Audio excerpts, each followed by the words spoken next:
முக்கியமான 3 விஷயத்துல சிம்ம ராசிக்காரர்களுக்கு நான் முதல்ல சொல்லணும்னு நினைக்கிறது, உங்களுக்கு வாக்கிய கணித பஞ்சாங்கப்படி அடுத்த வருஷம் தான் அஷ்டம சனியே ஆரம்பிக்குது.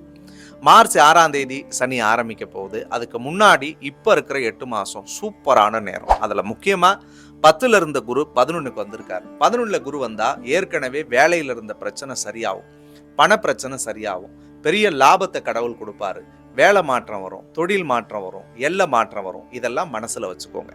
அதுக்கு அடுத்தது உங்களுக்கு 3வது இடத்தை குரு பார்க்கறதுனால ஒரு புது தன்னம்பிக்கை வரும், தைரியம் வரும், புதிய முடிவுகளை துணிவோடு துணிச்சலோடு செயல்படுத்த போறீங்க.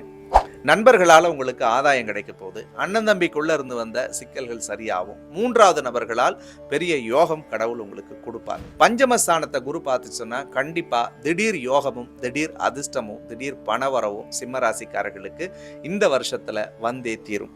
குழந்தை பாக்கியம் இல்லைன்னு நினைச்சிட்டு இருந்தீங்களா? கண்டிப்பா குழந்தை பிறக்கும். பிள்ளைகளுடைய எதிர்காலத்தை நினைச்சு கவலைப்படுறீங்களா? அந்த கவலைகள் எல்லாத்தையும் நீங்க விட்டுறலாம். பிள்ளைகளுக்கு நல்ல எதிர்காலம் அமையும். கல்யாணம், வேலை வாய்ப்பு, அவங்களுக்குரிய உடல் நலம் எல்லாமும் சூப்பரா இருக்கும். சிம்மராசி எதை எதிர்பார்த்ததோ இல்லையோ பர்சனல் லைஃப்பை ரொம்பவே எதிர்பார்த்திருப்பீங்க.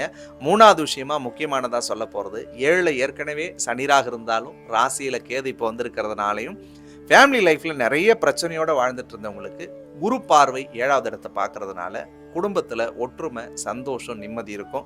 பிரிஞ்சு வாழ்ந்த காதலர்களாக இருந்தால் ஒன்று சேருவீங்க, பிரிஞ்சிருந்த தம்பதியாக இருந்தால் ஒன்று சேருவீங்க.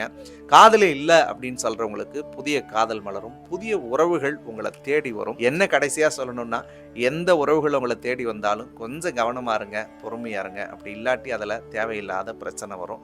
ஸோ அதை மட்டும் மனசில் வச்சுக்கோங்க. அண்ட் இந்த 11வது இடத்து குரு உங்களுக்கு லாப குருவாக இருக்கிறதுனால நல்லது எதெல்லாம் நினைக்கிறீங்களோ அதெல்லாம் கண்ணை மூடிட்டு செய்யுங்க. அண்ட் இதை போல வீடியோ நீங்க பார்க்கணும்னு நினைச்சீங்கன்னா நம்ம சேனலை ஃபாலோ பண்ணிக்கோங்க.